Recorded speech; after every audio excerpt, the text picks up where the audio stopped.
Welcome to Cage Minds. I'm your host, Mika Frankl, and we are joined by Meaghan Penning. Ma'am, how you doing? I'm good. How are you, Micah? I'm doing great. We're catching up with you. You said just after landing there for Invicta FC 43. Yeah, we just got in from Albuquerque to the Kansas City airport, and then they took us to Sprouts. We got our grocery shopping. Now we're quarantined to the room tomorrow until the COVID tests come back. So it's a good time. And it seems like pretty quick here. I was just seeing on your timeline recently, really excited that you signed with Invicta and now quickly announcing also the pro debut. How quick did all this come together? So it would have been just when November started, like November 1, 2, 3, somewhere in there. Tom contacted me and said, I hope you're excited because Invicta wants to sign you. They're going to try and get you on their next card November 20. But even if not, they've got a great deal for you, and I'm excited to talk about it. So that was like super exciting news. But 2 weeks before, he told me that he'd reached out to Invicta maybe September, and middle of October, we hadn't really heard anything. But in my head, I was like, you know what? Maybe I'm not on their short list, but maybe if they've got my name, maybe someone will drop out. So I started like planning as if I was going to be on this November 20 card back in like mid-October, like just with my fingers crossed, like maybe I'll get a shot somehow or another, So I started prepping as far as weight and everything else just in case. And then, so getting the call like beginning of November was like even sooner than I was anticipating or expecting. So that was like exciting. And I've been able to have not quite a full fight camp, but considering I was already planning for it, a pretty good fight camp. It's been a strange year. When exactly was the decision made and you were given the green light to become a professional? So we had the conversation, Tom, Eileen, JJ, and I had kind of talked about it even before COVID happened, that it was something that we were considering in the future.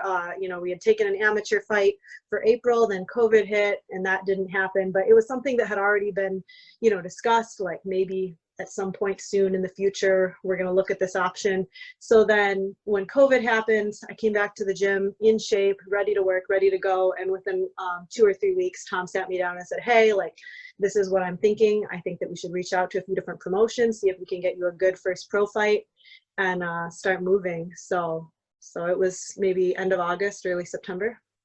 What was that like for you, just that conversation? I'm pretty sure that's something you've been waiting for a while. Yeah. So, I moved down to Albuquerque 2 years ago to train with Tom, Arlene, and JJ at Fit. And that's been the goal the whole time. And so it's really exciting to see like all the hard work pay off, and we're moving in that direction now. What were the emotions like when it became a reality, when you got to put pen to paper? It was really like just surreal. Invicta was my personal hope. I thought it was a good place for me. Promotion wise, I feel like what I was already doing would work really well with them, being an all-female promotion, and I'm very much like women empowering women, and I think that what they do is great. So I was really excited to hear that it was going to be Invicta. And like you mentioned, this is something that had been a goal for you all along since you had started training MMA, right?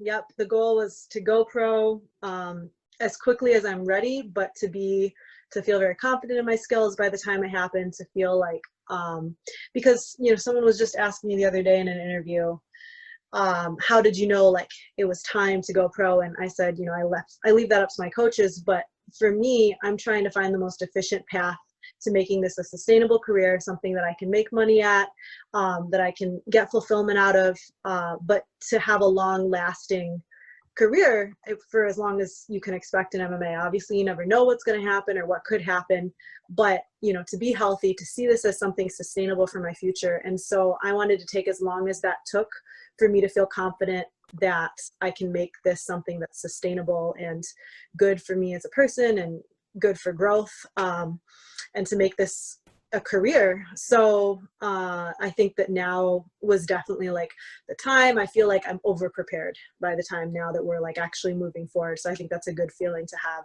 going into something as big as this. Has there been a moment where it's hit you that you're a professional athlete, or do you think that will come somewhere this week? Honestly, I felt like a pro athlete since moving down to Albuquerque. You know, I put in 20 to 30 hours a week between the gym, yoga, running, swimming, spin classes. Like my whole life has been, not life, but my whole past 2 years, the life that I've been living has been with that goal in mind. So now that it's finally here, it's just like, great, now I get to make some money. Like before it was just kind of like, I'm going to just put all my time and energy into this and hopefully it works out. And honestly, since I've been kind of building my Instagram during COVID and kind of building a brand and getting, you know, affiliates and things to promote and sell, like it's getting to where I have enough people supporting me that's already kind of turned into a career as far as like I'm making money now, which is great. But this is the first time I'll actually get paid by a promotion just for fighting, which is like just very, I guess, validating. Also, it's returning to MMA. It's been a while since you've got to get in the cage and compete. How's Yeah, that just feel? It's been a long time. really exciting. I'm just like itching. Like it's been a year. So the last time I was able to fight was actually when I took a trip to China, October of last year, before anyone knew about COVID, before that was a thing. I got to fight about an hour outside of Beijing. And that was an amazing experience and a super cool last fight experience to have before all of this happened. I was supposed to fight in April locally in Santa Fe on the Buffalo Thunder card, and then COVID hit, so I didn't get to. But I'd had an amateur boxing bout right before that. Which is not the same as MMA, of course, but it's competition experience. So I still feel like I've been fairly like recent because I had that. And then, you know, getting to spar with my training partners and things, like we have a cage in our gym. So I don't feel like I'm just hopping in there and it's going to be like completely brand new again. Of course, that's always like ideally you want to be able to fight as often as you can and you're healthy and able to, but with circumstances, I'm just really grateful to be able to get in there this week. And I'm not particularly worried about it. A year of training, how much different of a fighter are you going to be now? I hope it's going to be like big strides made, but you know, it's like I'm trying not to over expect anything from myself. I feel like I've made a ton of improvements on the ground, standing up, like all around. I feel like I've improved a lot in the past year, but I know that there's always that lag time between what you practice in training versus what shows up in the cage in sparring versus what shows up in the cage. So I try to go in with like no expectations, just go in there, have a good time and do what I like to do. Heading into Invicta FC 43, taking on Alexa. She has a lot of submissions that I saw from her amateur record. What are your expectations for this fight? We know you're more than capable on the ground too. So watching hers, I think so. She was 3-0 as an amateur, and then she just had her pro debut with Invicta in July, 1-0. So she's had 4 fights. And I've had 6 now at this point. So I feel like experience-wise, we're pretty close. As far as experience, I'm not, as far as like the submission game of hers, I don't get my back taken too often, and I feel like I'm pretty competent on the ground, so that's not really a worry of mine. I guess going into it though, I don't want to give out a game plan. I have my ideas in my head of how it's going to go. I had my fight dream where, you know, I had a certain submission in the second round, but like, I don't know what's going to happen. And oh, you're back. Yeah. Okay. So yeah, like I don't want to give away a game plan. And I also don't want in my head to have expectations of how a fight's going to go. Every fight's different. I want to go in there as aware and, I guess just as cognizant as I can be, and wherever the fight goes, like that's where I'm going to take it. Well, without any expectations, not putting any pressure on the future, how do you enjoy this week and take in everything of your first pro fight week? See, to me, I think that's going to be so easy. Like everything's so new. Like we're at the hotel, we got all these meal services. Like there's so many exciting things that are happening this week, and it's just like, to me, like every time I see like a new thing where I'm like, oh my gosh, like I've got 3 more fights like this, like this is just so exciting. So it's like every new thing is just like really cool. I'll show you some of the stuff. So like we got all these meals. How do I flip my video, or can I? I'll just turn. Oh, here we go. There's a little button. So like, look at all the snacks I got. And Nice. There's like meals in the fridge even. And it's like, and that's partly because of COVID, you know, so we obviously can't have the same like meal prep and things that are more typical. And so they got a meal prep service. So that's really fun. I know that there's going to be a media day. We're going to get to do photos and interviews and things like that. So that's like just really exciting. Like it's just like, I'm just kind of taking in this week, just being brand new to all of it. And like, I've had all these like, you know, envisionments and dreams in my head of like what it's going to be like when I'm a pro. And it's like, now it feels like it's all coming to fruition, but like even better than like I hoped. So I'm just taking it in as if like, you know, without expectations, trying not to like, you know, get myself too hyped up, but I'm like, I'm super hyped up. I'm trying to like mellow myself out. I'm just way too excited. And gotta ask you, we've seen you've been building the social media brand, and I believe you're working on a new shirt. Yeah. So Copycat Killer, who her name is Annie. She's a jiu-jitsu practitioner. She's got like 20,000 followers on Instagram, and I've been following her for a little bit. And she reached out to me on Instagram and was like, hey, so I'm putting together this project, and it's like women empowering women, and we're going to donate $1 of every shirt sale to this shelter that basically helps women that are sexual trauma victims, especially when it's military trauma. It's called Project Caged Birds. And she's like, so it's for a good cause.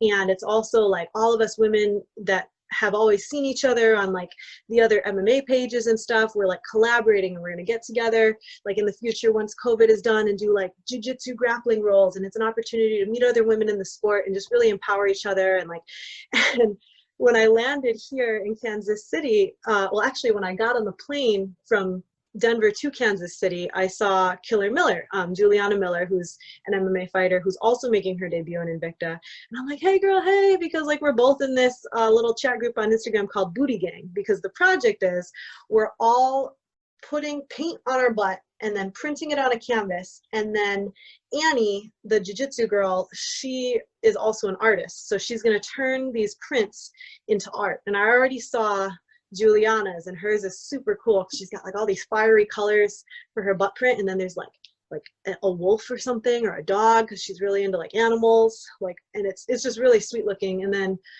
Annie's has like peacocks on hers, but each of them are like, it's going to a good cause, but it's fun to like meet these other women. And it's like, it was just so cool, like getting on the plane and being like, I already know this girl, like she's in my chat on Instagram. So it's like the COVID thing has kind of made like these virtual collaborations, I feel like, even more relevant and fun, and just a way to meet people that we wouldn't have really thought of before. And how important for you, while your platform is growing, is using this platform? So I think, you know, I've done a little bit of like research on Instagram and how people are brand promoting, and the research basically says like there's no right way to do it. It's moving so much. It's changed so much in the past 2 years. Social media has changed so much in the past few years that there's no real right way to do it. But one way that a lot of influencers are growing is by collaborating with other influencers who have similar growth to yours or bigger growth than yours, and coming up with cool ideas that people can kind of latch onto. And so when she pitched the idea to me, I'm like, I think that's a really exciting idea. It very much fits in with my brand of women empowering women, being sexy, but still doing something that's like for the greater good, and just having fun and like getting to meet other women in the sport. So it was very much like something that I wanted to kind of latch onto. So it's great for promotional tactics, but it's also just exciting to me as someone who loves the sport and loves other women and wants to be able to like meet as many other girls that are like driven and into MMA as possible. Meaghan, I appreciate you so much, literally dropping it, looked like unpacking, to share some time with me to talk about the upcoming week. Best of luck here at Invicta FC 43. How can everybody keep up with you on social media? So Instagram's the one I've been building. I didn't even think about my microphone being down there. Hopefully you've been able to hear everything I've said. Instagram is the main one, at Meaghan Penning, spelled Meaghan, Penning, like writing, but with a pen, Penning, at Meaghan Penning. I'm also on Facebook. Just search Meaghan Penning and you'll see, look for my fighter page. It's me in the white outfit. You can follow that page and I'll post updates and things on the fights there. You can watch me this Friday, November 20 at 6 p.m. Mountain Time in the UFC Fight Pass app. You will see Invicta FC 43. Yeah, 43. And you just click that and you can watch the whole show. I should be up second, I believe. And last but not least, was there anybody that you needed to thank or shout out to? My gym, Fit NHB, Tom, Eileen, and JJ. I couldn't do it without you guys. I really appreciate you. Big thanks to my parents and my family, who are my biggest supporters. Again, Meaghan, thank you for the time. Thanks, Micah.